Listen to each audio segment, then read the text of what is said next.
Dear students, in my previous lecture, I had given you a feel of data mining, the basic definitions of data mining, and I briefly discussed two data mining tasks and I compared and contrasted them. What are the differences and similarities, namely classification and clustering. And then I went on to describe the association rule mining.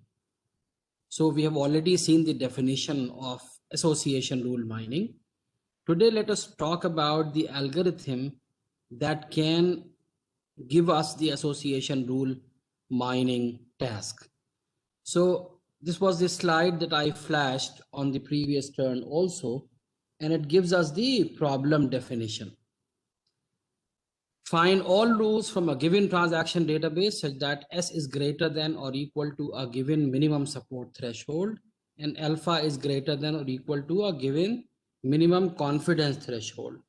So we have already talked about the, just hold on, let me take the pen.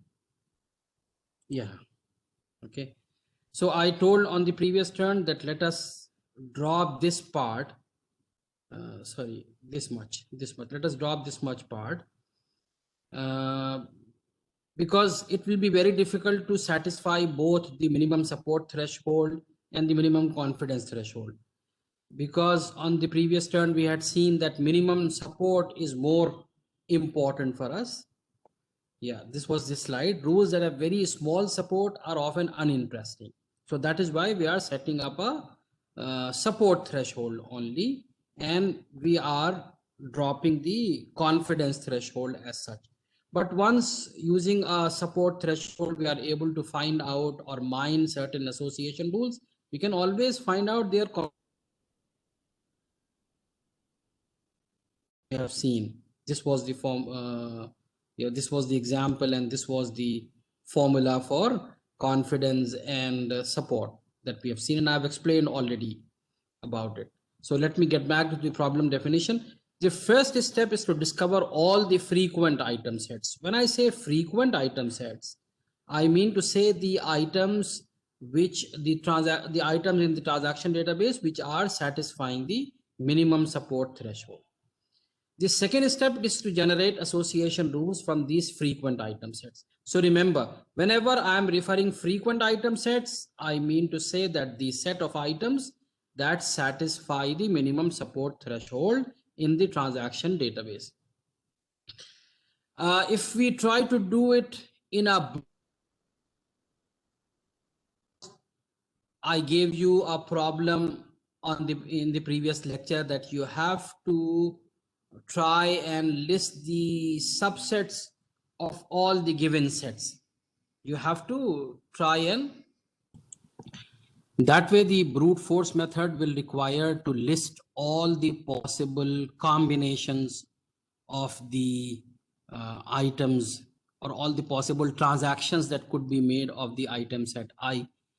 So if you go by and then count their occurrence in the transaction database, so that will be too cumbersome. That will be NP hard. Why? Because suppose if the total number of items in the item set is of the set I, then the possible combinations are 2 to the power mod I, right? Starting from the null set to one item, then two items, then three items, combinations, 4-item combinations, so on, up till finally the combination which contains all the items in a transaction. So the total number of possible transactions will be 2 to the power I. So if you go on counting their frequency in the transaction database for each of those 2 to the power mod I combinations, that will be clearly be NP hard because this is coming in the power. So brute force method is ruled out for finding the frequent item sets or the item sets that are above a support threshold in the given transaction database. So what else can we do? So sequential algorithm for association rule mining. The serial algorithms for monotone property of the item support criteria. Anti-monotone property. This is very important. Try to understand it clearly and carefully, because this will be the backbone of the algorithm that we are going to see. What it says, this property states that a k item set is frequent only if all of its k minus 1 sub items are frequent. In other words, a k item set may possibly be satisfying the support threshold only if all of its k minus 1 sub items are satisfying the minimum support threshold. If all the possible k minus 1 sub items, if there is even a single item subset of items that is not above the minimum support threshold, there is no way that the k item set may satisfy the support threshold. Once again, see, frequent means satisfying the minimum support threshold. Frequent means satisfying the minimum support threshold. I'm repeating it because I'll be referring to frequent item set, and that would mean satisfying the minimum. Anything which satisfies the minimum support threshold is frequent, and if it is not satisfying the minimum support threshold is infrequent. That is the language that I'm going to use now on. ठीक है, अब anti monotone property का मतलब क्या है कि मान लीजिए एक कोई 3 आइटम सेट है ना, आई जिसके अंदर I1 है, I2 है और I3 है, 3 आइटम्स हैं, या कोई और ले लीजिए I7 है ना, 3 आइटम सेट्स हैं, I1 I2 I7, जिसके अंदर 3 आइटम सेट का मतलब ऐसा आइटम सेट जिसमें 3 आइटम्स हों। तो ये तभी फ्रीक्वेंट हो सकता है जबकि I1 I2 भी फ्रीक्वेंट हो, I1 I7 भी फ्रीक्वेंट हो और I2 I7 भी फ्रीक्वेंट हो, यानी ऑल ऑफ इट्स 2 सब आइटम्स आर फ्रीक्वेंट और साटिस्फाई। कोई एक भी सपोर्ट थ्रेशोल्ड को मान लीजिए I1 I7 नहीं सेटिस्फाई कर रहा है, तो जब I1 I7 ही नहीं सेटिस्फाई कर रहा है मिनिमम सपोर्ट थ्रेशोल्ड, तो I1 I7 के साथ जब आप I2 मिला लेंगे तब कैसे सेटिस्फाई कर जाएगा, तब तो बिल्कुल ही नहीं करेगा। तो ये आइडिया है। और इसमें एक चीज और नोट कीजिए कि यहां पर इफ एंड ओनली इफ नहीं है, ओनली इफ ही लिखा हुआ। इफ एंड ओनली इफ का मतलब ये होता कि अगर सारे k-1 सब आइटम्स फ्रीक्वेंट हैं तो k आइटम सेट भी फ्रीक्वेंट होगा, ऐसा जरूरी नहीं है। हो सकता है कि I1 I2 I1 I7 I2 I7 तो फ्रीक्वेंट हो, लेकिन जब आप कंबाइन करें I1 I2 I7 तो फ्रीक्वेंट ना हो, क्वाइट लाइकली हो सकता है ऐसा। तो इसलिए यहां पर इफ एंड ओनली इफ नहीं है, सिर्फ यहां पर ओनली इफ लिख रहे हैं, which means a k item set is frequent only if all of its k-1 सब आइटम्स आर फ्रीक्वेंट। ये एंटी मोनोटोन प्रॉपर्टी बहुत अच्छी तरह से समझने की जरूरत है, क्योंकि इसी के ऊपर बेस होगी हमारे सीक्वेंशियल एल्गोरिथम और association rule mining. So a priori algorithm is one of the first algorithms to make use of this anti-monotone property for finding out the association rule mining. अब हम देखेंगे, we first collect the single item counts and then find the large item set. सबसे पहले हम अकेले हर item की frequency count करेंगे transaction database में। ब्रेड कितने ट्रांजैक्शंस में आई, मिल्क कितने ट्रांजैक्शंस में आई, बियर कितने ट्रांजैक्शंस में आई। अब जैसे मान लीजिए ब्रेड हमारा मिनिमम सपोर्ट थ्रेशोल्ड मान लीजिए 2 था, लेकिन ब्रेड किसी एक में ही आ रही है, तो फिर कोई सेंस ही नहीं बनता कि ब्रेड का हम कॉम्बिनेशन किसी के साथ देखें। हम ब्रेड को वहीं हम खत्म कर देंगे कि ब्रेड से कॉम्बिनेशन देखने की जरूरत ही नहीं है। यहां पे anti monotone property that will help us. So frequency of occurrence in the database greater than or equal to the minimum support specified. तो frequent item set भी कह देते हैं, large item sets भी कह देते हैं। large का भी वही मतलब है कि minimum support threshold को satisfy कर रहा हो। This is done by successively carrying out the join and prune operations. अभी हम आगे देखेंगे ज्वाइन एंड प्रून ऑपरेशंस क्या हैं, लेकिन एक बात समझ लीजिए, join and prune operations both are dependent on this anti monotone property only, right. Property और फिर हम देखेंगे जॉइन एंड प्रून ऑपरेशंस। तो अभी समझ लीजिए हम क्या करेंगे, हम सिंगल आइटम I1 फ्रीक्वेंट है या नहीं, I2 फ्रीक्वेंट है या नहीं, ठीक है, और I3 फ्रीक्वेंट है कि नहीं, और I4 फ्रीक्वेंट है कि नहीं। अब मान लीजिए इसमें से I1 तो फ्रीक्वेंट था, I2 भी फ्रीक्वेंट था, लेकिन I3 नहीं था फ्रीक्वेंट, I4 था। तो अब जब हमने वन फ्रीक्वेंट आइटम सेट निकाल लिए, तो अब हम देखेंगे कि I1 I2 फ्रीक्वेंट है कि नहीं, और I1 I4 फ्रीक्वेंट है कि नहीं। I1 I3 देखने का कोई सेंस ही नहीं, जब I3 अकेले ही फ्रीक्वेंट नहीं है, सपोर्ट थ्रेशोल्ड सेटिस्फाई नहीं कर रहा है, तो किसी के साथ कंबाइन करके कर ही नहीं सकता। तो I1 को हम कहेंगे कि हमने इसको प्रून कर दिया, हमने इसको खत्म कर दिया, आगे देखने की जरूरत ही नहीं है। तो हालांकि सिंगल आइटम सेट में हमको एसोसिएशन नहीं मिलेगा, एसोसिएशन के लिए तो मिनिमम दो चाहिए, x implies y where x is the subset, y is the subset of the item set I। लेकिन फिर भी वन फ्रीक्वेंट आइटम सेट निकालना इसलिए जरूरी हो गया क्योंकि इसके बगैर हम टू आइटम सेट पर नहीं जा सकते। अब नेक्स्ट स्टेप क्या होगा, I1 I2 की फ्रीक्वेंसी, I1 I4 की फ्रीक्वेंसी और I2 I4 की फ्रीक्वेंसी ट्रांजैक्शन डेटाबेस में देखी जाएगी। अब हो सकता है इसमें से I1 I2 तो फ्रीक्वेंट हो, I1 I4 फ्रीक्वेंट ना हो। तो जब I1 I4 फ्रीक्वेंट नहीं है तो उसको वहीं खत्म कर दीजिए, आगे फिर I1 I4 का कॉम्बिनेशन किसी और आइटम सेट के साथ ले जाने का कोई सेंस ही नहीं है। जब दो फ्रीक्वेंट नहीं है तो तीन के साथ तो डेफिनेटली फ्रीक्वेंट नहीं होगा, चार के साथ तो डेफिनेटली फ्रीक्वेंट नहीं होगा। So it makes more sense to prune it off, to clear it off there itself. ठीक है, ये आइडिया है। अब चलिए देखते हैं हम कैसे कर सकते हैं। गिवन अ लार्ज के, अब इसको जनरलाइज कर रहे हैं, जो बात मैंने पहले बताई समझाया वन फ्रीक्वेंट टू फ्रीक्वेंट, उसको जनरलाइज करते हैं। Given a large keyword set Sk-1, ठीक है, K-1, we extend it to a potentially large keyword set Ck। अब देखिए दो आ रहे हैं, पोटेंशियली लार्ज और लार्ज, इसमें फर्क समझ लीजिए अच्छे से। लार्ज कीवर्ड सेट का मतलब यह है कि जिसके बारे में एस्टेब्लिश हो गया कि वो फ्रीक्वेंट है, यानी एक्चुअली ट्रांजैक्शन डेटाबेस पर हम गए थे, हमने काउंटिंग की, minimum support threshold is being satisfied, right, for K-1 items, वो कहलाएगा लार्ज कीवर्ड सेट, और उसको S से डिनोट कर रहे हैं हम, S से। फिर हम extend it to a potentially large. Potentially large का मतलब ये है कि जिसकी पॉसिबिलिटी है कि वो लार्ज हो सकता है, लेकिन ये हम एक्चुअली ट्रांजैक्शन डेटाबेस पर जाएंगे। तो Sk-1 को यूज करके हम Ck बनाएंगे। देखिए ये C का मतलब, C का जो सिंबल है वो हम यूज कर रहे हैं पोटेंशियली लार्ज के लिए, और S जो है वो लार्ज के लिए। ये स्टैब्लिश हो चुका है। अब देखिए कैसे करें।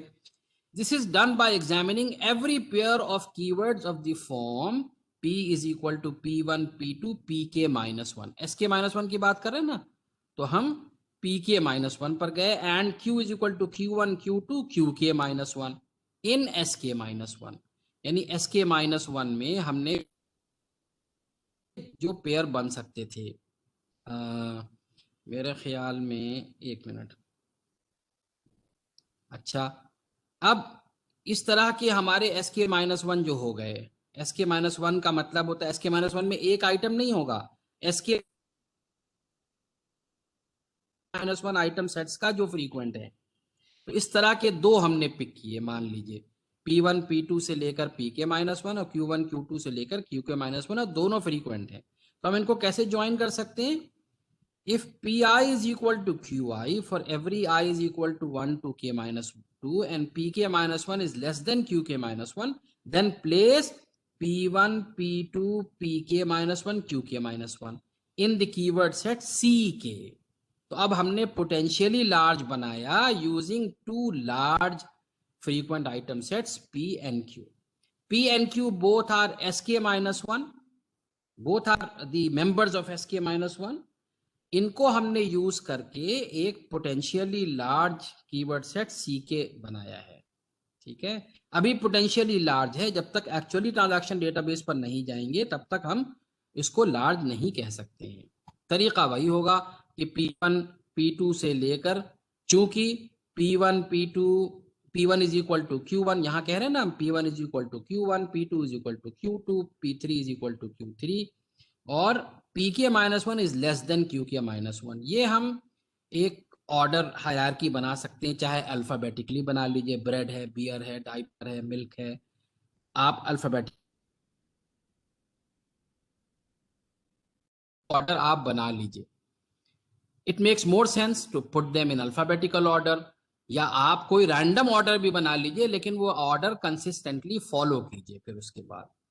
तो उसमें अब ये सब बराबर होंगे, तो यहां तक Pk-2 तक आया क्योंकि वो बराबर था। चाहे आप P1 रख लेते, चाहे Q1 रख लेते, चाहे P2 रख लेते या Q2 रख लेते, ऐसे ही चाहे Pk-2 रख लेते या Qk-2 रख लेते, अब तक K-2 हुए।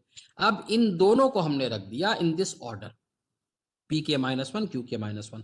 तो अब इसमें टोटल कितने हो गए, K आइटम्स हो गए, P1 P2 से लेकर Pk-1 K-1 सेट आइटम्स हुए, और Qk-1 जो है वो K-1 प्लस 1th आइटम यानी Kth आइटम हो गया। तो ये हमारा कीवर्ड सेट Ck बना। ठीक, तो ये हमारा हुआ ज्वाइन ऑपरेशन। देखिए ये हुआ ज्वाइन ऑपरेशन। ज्वाइन ऑपरेशन में क्या करेंगे, हम उन सारे Sk-1 के एलिमेंट्स को लेंगे, क्योंकि Sk-1 बना ही इसलिए था क्योंकि उसमें सारे K-1 फ्रीक्वेंट हो चुके हैं। तो हम सबके कॉम्बिनेशंस को लेकर और पोटेंशियली लार्ज बनाएंगे यूजिंग दिस स्टेप। ठीक, इसमें जरूरी नहीं सारे कॉम्बिनेशंस आए, क्योंकि हो सकता है ये चीज सेटिस्फाई ना हो, ये वाली कंडीशन सेटिस्फाई ना हो, तो जरूरी नहीं है कि सब बने। देखिए अब एग्जाम्पल लेते हैं ज्वाइन ऑपरेशन की। हमारे पास S3 दिया हुआ है, set of three frequent item sets है ना, 1 2 3। ट्रांजैक्शन डेटाबेस में हम देख चुके हैं कि मिनिमम सपोर्ट थ्रेशोल्ड जो भी है वो सेटिस्फाई कर रहा है। 1 2 4 सेटिस्फाई कर रहा है, 1 3 4 सेटिस्फाई कर रहा है, 1 3 5 सेटिस्फाई कर रहा है, 2 3 4 सेटिस्फाई कर रहा है। तो ये सेट ऑफ सेट्स है, सेट थ्योरी आप रिकॉल कीजिए, ये सेट ऑफ सेट्स है। अब हम देखेंगे सबसे पहले इन दो को देखेंगे। इसमें देखिए ये इसके बराबर है और ये इसके बराबर है और 3 4 से छोटा है। ठीक है, तो 1 2 3 4 पहला एलिमेंट हो जाएगा C4 का। S4 अभी नहीं बनेगा, C4 का पहला एलिमेंट हमको मिल जाएगा 1 2 3 4, क्योंकि 1 बराबर है, 2 बराबर है और 3 4 से कम है, तो दोनों को रख देंगे। तो ये बन जाएगा हमारा S4 का, C4 का पहला आइटम, C4 का पहला potentially large 4 frequent item set का पहला आइटम। वी ऑल्सो नोटिस, अच्छा अब जैसे 1 2 3 1 3 4 में गए तो ये कंबाइन नहीं करेंगे, क्योंकि 1 तो बराबर है 1 के, लेकिन 2 3 बराबर नहीं है ना, तो इसलिए ये नहीं बनेगा। ऐसे ही हम 1 2 3 1 3 5 पे गए, फिर यहाँ पर ये कंडीशन सेटिस्फाई नहीं हो रही है, यानी ये वाली कंडीशन सेटिस्फाई नहीं हो रही है, यहाँ तक ये वाली कंडीशन, तो हम उसको भी छोड़ देंगे। फिर 1 2 3 और 2 3 4 पे गए, वहां भी सेटिस्फाई नहीं हो रही है। अब हम आइए 1 2 4, ये इसके साथ सारे कॉम्बिनेशंस कवर हो गए, 1 2 4 1 3 4 अभी सेटिस्फाई नहीं हुई। इसके ये दोनों नहीं हुई, 1 2 4 और 1 3 5 नहीं हुई, 1 2 4 और 2 3 4 नहीं हुई। 1 3 4 और 1 3 5 सेटिस्फाई हो रही है, क्यों, इसलिए कि 1 ये वाला 1 बराबर है इस वाले 1 के, और 3 बराबर है इस 3 के, और 4 5 से लेस है। तो अगला में हमको क्या मिल जाएगा, 1 3 4 5। अगेन C4 का दूसरा एलिमेंट मिल गया, पहला एलिमेंट C4 का ये था, दूसरा एलिमेंट C4 का ये हो गया। अब 1 3 4 इसके 2 3 4 के साथ कंबाइन नहीं कर सकता, और 1 3 5 2 3 4 के साथ कंबाइन नहीं कर सकता, तो सारे कॉम्बिनेशंस कवर हो गए S3 के, और हमको अब सिर्फ ये दो कॉम्बिनेशन मिले हैं, है ना, जो कि C4 का पार्ट है। अब हम प्रून ऑपरेशन करेंगे, नेक्स्ट हम प्रून ऑपरेशन करेंगे, वो बताएंगे अभी नेक्स्ट स्लाइड में हम बताते हैं। लेकिन एक बात अच्छे से ध्यान कर लीजिए कि देखिए कितनी सेविंग हो गई, और ये सारी सेविंग हुई है using the anti monotone property only. Anti monotone property ये कह रही है कि जब सारे K-1 फ्रीक्वेंट नहीं है तो कोई भी तरीका नहीं है कि K फ्रीक्वेंट हो सके। वही चीज हमने सारे फ्रीक्वेंट थे, उन्हीं का कॉम्बिनेशन हमने देखा। अब हम कहीं से आउट ऑफ द ब्लू कोई नहीं लाएंगे, जैसे आप देख लीजिए इसमें क्या मिसिंग है, 1 3 4 भी है, 1 2 5 इसमें था ही नहीं, 1 to 5 इसमें S3 में था ही नहीं, तो 1 to 5 का कॉम्बिनेशन हम क्यों देखेंगे C4 बनाने के लिए, है ना। तो जो फ्रीक्वेंट है उसी से चलेंगे अगला स्टेप या हायर सेट बनाने के लिए, हायर ऑर्डर सेट बनाने के लिए। ठीक, तो ये बात हो गई ज्वाइन ऑपरेशन की। अब हम क्या करें, prune operation. Take as inputs the keyword set C K. अब प्रून में ये जो हमने सी के निकाला था वो जाएगा, है ना। देखिए ज्वाइन में तो क्या जाएगा, S3 जाएगा सिर्फ ज्वाइन में, S या जनरलाइज कर दे तो ज्वाइन में सिर्फ SK जाएगा। ठीक है, और हमें आउटपुट मिलेगा, यानी इस तरह से मिलेगा। देखिए C4 is equal to join, ठीक है, और S3 जनरलाइज करेंगे तो CK will be join of SK minus 1। लेकिन जब हम प्रून करने लग जाएंगे तो अब प्रून का भी हमें C4 ही मिलना है या CK ही मिलना है ना। CK ही मिलेगा, अभी भी CK रहेगा, तो ज्वाइन और प्रून दोनों का आउटपुट C ही रहेगा। ये बस फर्क ये हो जाएगा कि इसमें अब प्रून के अंदर पिछला CK जो ज्वाइन का रिजल्ट था वो भी जाएगा और SK माइनस 1 भी जाएगा, दोनों जाएंगे, SK माइनस 1 भी जाएगा। इसके अंदर सिर्फ S3 जा रहा था, या इसको अगर हम जनरलाइज कर दें आपके लिए तो CK is equal to join of SK minus 1।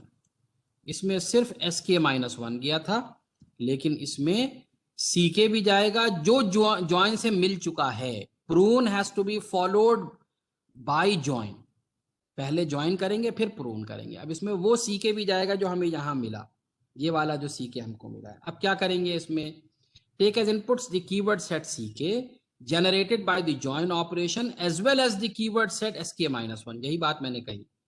If for every entry Ci in CK, all the K minus 1 size subsets are not also present in SK minus 1, then delete that entry from CK.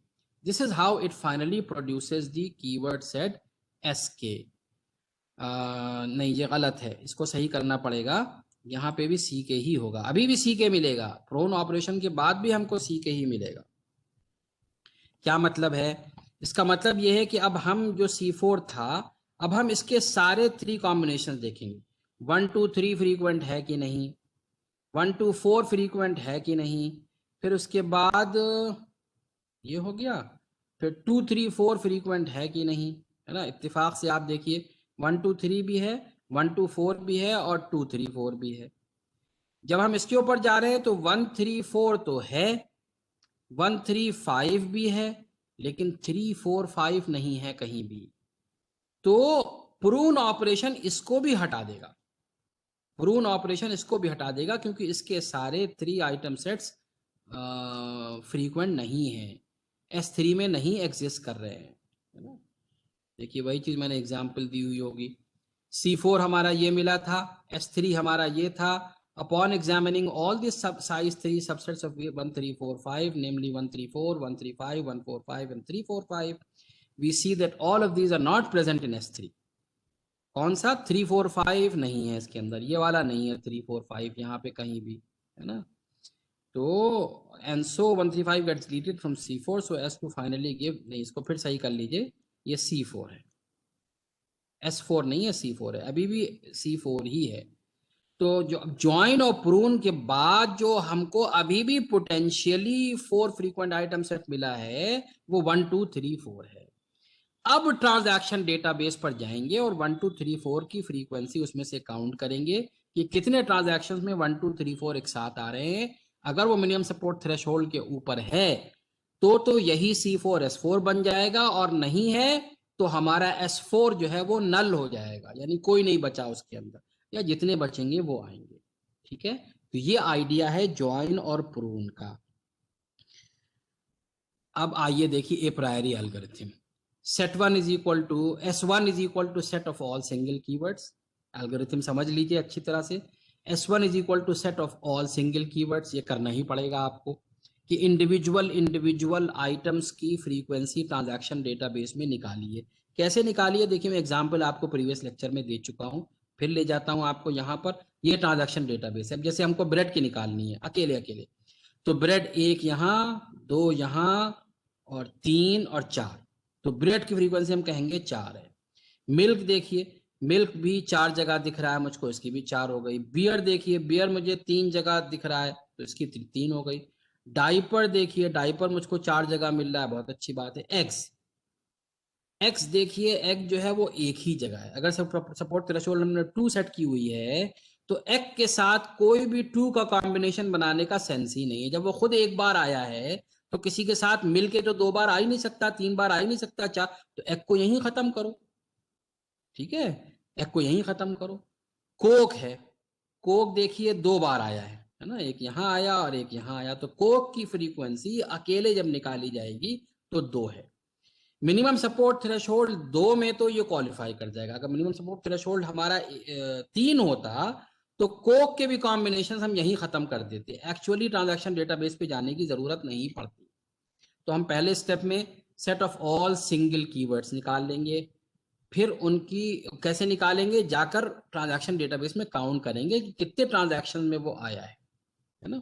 और हर transaction, जैसा मैं पहले बता चुका हूं definition में, is a subset of the item set I. ठीक है, इसको हम सेट मानकर चल रहे हैं कि bread milk, beer diaper, bread eggs, beer coke, diaper milk, they are all the subsets of the item set. हमारा आइटम सेट है bread, diaper, beer, milk, coke, eggs, 1 2 3 4 5 6 items का उसका सबसेट है। हर ट्रांजैक्शन एक सबसेट है, तो कितने transaction में वो आया। ठीक, आइए यहाँ पर वापस एल्गोरिथम पे। तो पहले set of all single keywords, फिर के की वैल्यू, इंडेक्स की वैल्यू 2 कर दीजिए, क्योंकि S1 तो हमारा स्टार्टिंग पॉइंट है। While Sk-1 is not equal to null, do begin, यानी जब तक Sk-1 हमारा नल नहीं होता, हम k को इंक्रीमेंट करेंगे, यहाँ पे बाद में करेंगे। सबसे पहले हम क्या करें, k को 2 करके चलें, तो पहले में C2 निकलेगा। C2 is equal to join S1, अगले लूप में C3 is equal to join S2, so on.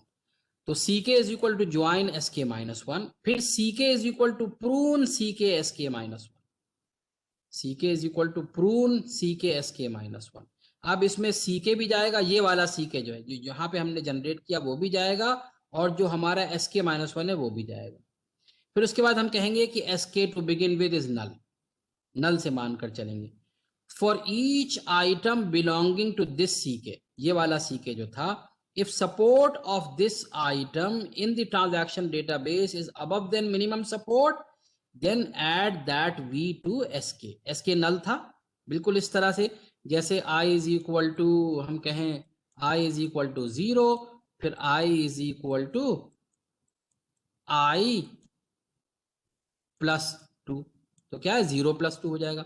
फिर हम कहें I is equal to I plus 3, तो ये हो जाएगा 5, क्योंकि I की जो इनिशियल वैल्यू इसमें ऐड ऑन होता चला जाएगा। तो इसी तरह हमने इसलिए इसको यहां पर नल किया, और फिर हमने कहा for each item belonging to this Ck that we have got as a result of prune. अब हम ट्रांजैक्शन डेटाबेस पर जा रहे हैं टी में, और उसकी फ्रीक्वेंसी काउंट कर रहे हैं। अगर इस आइटम की मिनिमम सपोर्ट से ऊपर या बराबर है, यानी सपोर्ट थ्रेशोल्ड सेटिस्फाई कर रहा है, तो उसको आप Sk में ऐड कर दीजिए। और सारे फॉर ईच भी ऐसा कर लीजिए, जितने भी वी हैं Ck में, जितने भी आइटम्स हैं Ck में, उतने के लिए कर लीजिए।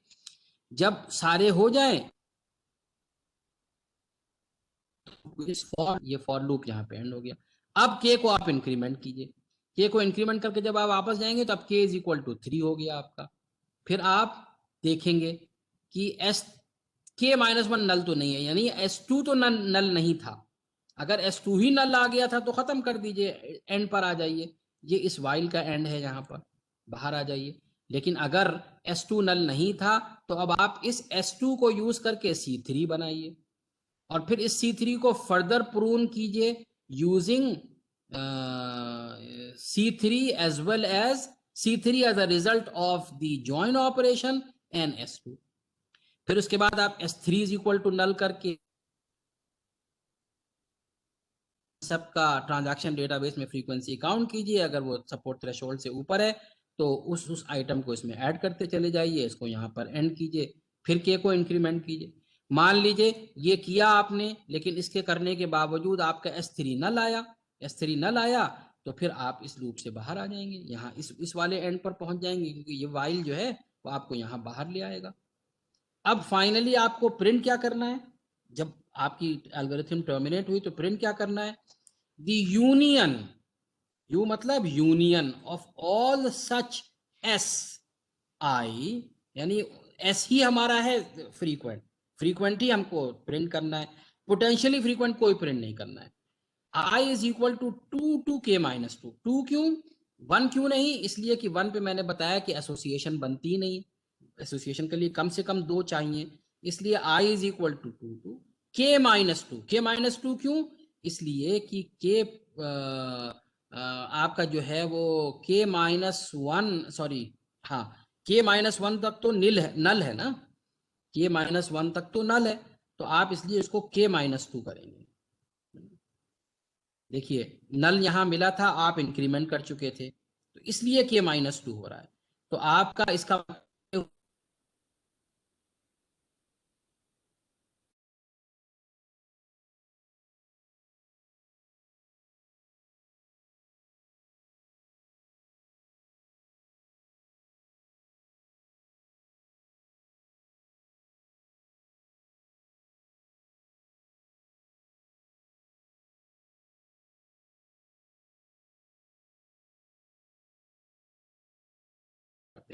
Thank you very much.